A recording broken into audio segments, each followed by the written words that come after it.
اس کو قرآن کی تلاوت بھی نہیں آتی، وہ ذکر کرنا چاہے تو وہ کیا کرے؟ فرمایا اقم الصلاۃ لذکری، نماز کو قائم کرو، یہ بھی میرا ذکر ہے۔ سبحان اللہ، ماشاء اللہ، نماز کی پابندی کے ساتھ ادائیگی کرو، نماز بر وقت ادا کرو، یہ بھی میرا ذکر ہے۔ میرا ذکر ہے، ماشاء اللہ۔ تو اب دوسری صورت یہ بن گئی کہ اگر تم اطمینان قلب چاہتے ہو،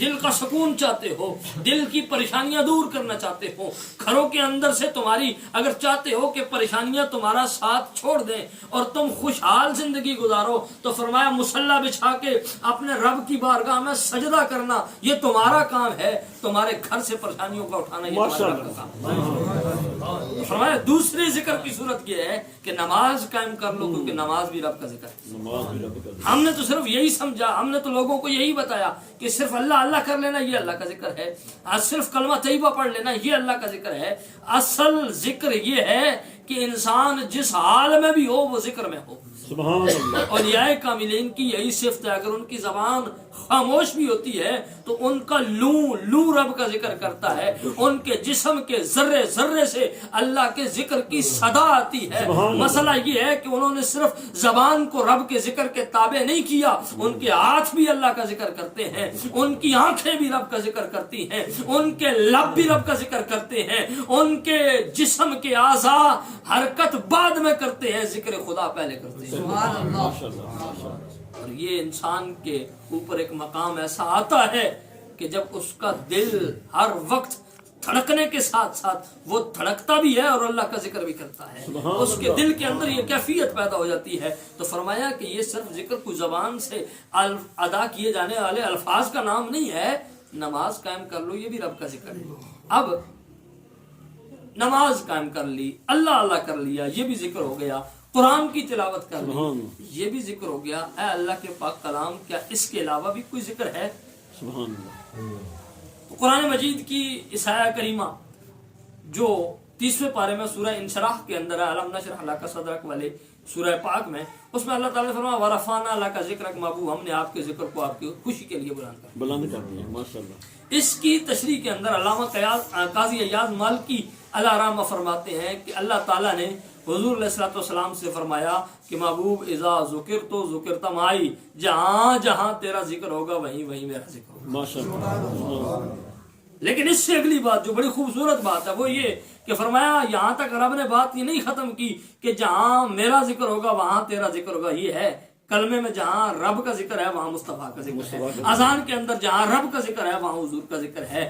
آپ جس مقام پر دیکھ لیں جہاں رب کا نام آتا ہے بعد میں مصطفیٰ کا نام آتا ہے، حضور کا ذکر آتا ہے۔ اس لیے تو ہم کہتے ہیں کہ بعد از خدا بزرگ توئی قصہ مختصر، حضور کا نام رب کے نام کے بعد آتا ہے۔ لیکن فرمایا محبوب ہم اس سے بھی اگلی بات کرنے لگے ہیں کہ جعل تو ذکر کا ذکری، ہم نے تیرے ذکر کو اپنا ذکر بنا لیا ہے، سبحان اللہ۔ ہم نے تیرے ذکر کو، وہ الگ بات ہے کہ کوئی پہلے میرا ذکر کرے پھر تیرا ذکر کرے، یہ بھی ٹھیک ہے کہ میرے ذکر کے بعد تیرا ذکر ہوگا۔ فرمایا اب اس سے بھی اگلی بات کرتے ہیں، ہم نے تیرے ذکر کو اپنا ذکر اور اپنے ذکر کو تیرا ذکر بنا لیا۔ کوئی زندگی بھر رب رب کرتا رہے، اس نے رب رب بھی کیا ہے، محمد محمد بھی کیا ہے، اور اگر کوئی زندگی بھر یا محمد محمد کی صدائیں بلند کرتا رہا، اس نے یا محمد محمد بھی کیا ہے، اس نے رب کا ذکر بھی کیا ہے۔ کیونکہ جعل تو ذکر کا ذکری، کیونکہ ہم نے تیرے ذکر کو اپنا ذکر بنا لیا،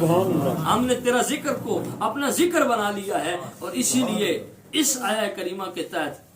صوفیاء کرام فرماتے ہیں کہ جو بندہ زندگی بھر حضور کی ذات پر صرف درود پڑھتا رہا، جس نے زندگی حضور پر درود پڑھنے میں گزار دی، اور جو ساری زندگی درود پڑھ کے زندگی گزارتا رہا، اور جس کی زندگی اس حال میں گزری کہ وہ مصطفیٰ کی بارگاہ میں درود و سلام کے نذرانے پیش کرتا رہا، حضور علیہ الصلوۃ والسلام کی بارگاہ میں سلاموں اور محبت کے گجرے پیش کرتا رہا، اس کی زندگی اس حال میں گزری کہ وہ مصطفیٰ کا ذکر کرتا رہا، حضور کا ذکر کرتا رہا۔ فرمایا اس نے حضور کا ذکر بھی کیا ہے، رب کا ذکر بھی کیا، کیونکہ فرمایا جعل تو ذکر کا ذکری، ہم نے تیرے ذکر کو اپنا ذکر بنا لیا ہے۔ تو اس لیے ذکر صرف اللہ کی صدائیں بلند کرنا نہیں، زندگی بھر کوئی مصطفیٰ پہ درود پڑھتا رہا، وہ مصطفیٰ کا ذکر بھی کرتا رہا، رب کا ذکر بھی کرتا رہا۔ جو نماز پڑھنے کے لیے کھڑا ہے، اب بظاہر اللہ کا ذکر کرنا اس نے بند کر دیا ہے، لیکن اس ذکر سے دوسرے ذکر میں چلا گیا ہے۔ اب نماز چھوڑ کر قرآن کی تلاوت کی طرف گیا تو وہ نماز والا ذکر چھوڑ کر اب قرآن کی تلاوت کی طرف چلا گیا، یہ بھی رب کا ذکر ہے۔ رب نے مسلمانوں پر کتنا کرم کیا، نماز پڑھی وہ ذکر، قرآن کی تلاوت کی وہ ذکر، اگر ان سارے معاملات کو چھوڑ کر اللہ اکبر کہا وہ ذکر، الحمدللہ کہا وہ ذکر، سبحان ربی العالی کہا وہ ذکر، سبحان ربی العظیم کہا وہ ذکر، صرف سبحان اللہ کہا وہ ذکر، اور صرف اللہ کہہ دیا وہ ذکر، اور صرف محمد کہہ دیا وہ ذکر۔ اس لیے حضور علیہ السلام، اور حضور کا نام تو اتنا پیارا نام ہے، حضور کا نام تو اتنا میٹھا نام ہے کہ حضرت عبد المطلب جب حضور کا نام محمد رکھنے لگے تو لوگوں نے کہا کہ دیکھو اس بچے کا نام جو تم محمد رکھنے لگے ہو، تو عرب میں ہم نے پہلے کسی قبیلے کے اندر کسی کا نام محمد سنا نہیں ہے۔ اس نام کا لوگ نام رکھتے ہیں، جی دادے کے نام پہ رکھ دو، پردادے کے نام پہ رکھ دو، جی فلاں جو ہے وہ برادری کا بندہ اس کا یہ نام ہے، یہ نام رکھ دو، جی فلاں کا ہے وہ نام رکھ دو، جی اچھا نام ہے۔ تو فرمایا کہ ہم نے تو پہلے کسی کا نام نہیں سنا اور تم یہ محمد کوئی نیا نام رکھنے لگے ہو۔ تو آپ کے دادا جان علامہ یوسف نبہانی لکھتے ہیں کہ آپ کے دادا جان نے فرمایا مجھے یہ لگتا ہے کہ میرا بیٹا اتنی شانوں والا ہے کہ اس کی ساری دنیا تعریف کرے گی، اس لیے میں اس کا نام محمد رکھا، اس لیے میں نے اس کا نام محمد رکھا، کیونکہ محمد کا معنی یہ ہے کہ جس ذات کی بار بار بلا جو ہے وہ روک ٹوک کے تعریف کی جائے، جس کی نام کے ذکر کے اندر، جس کی تعریف کے اندر کوئی کسی وقت بھی رکاوٹ نہ ہو، اس کو محمد کہتے ہیں۔ اور آپ اور میں اگر حضور کا ذکر کرنا رک بھی جائیں، چھوڑ بھی دیں، ذکر نہ بھی کریں،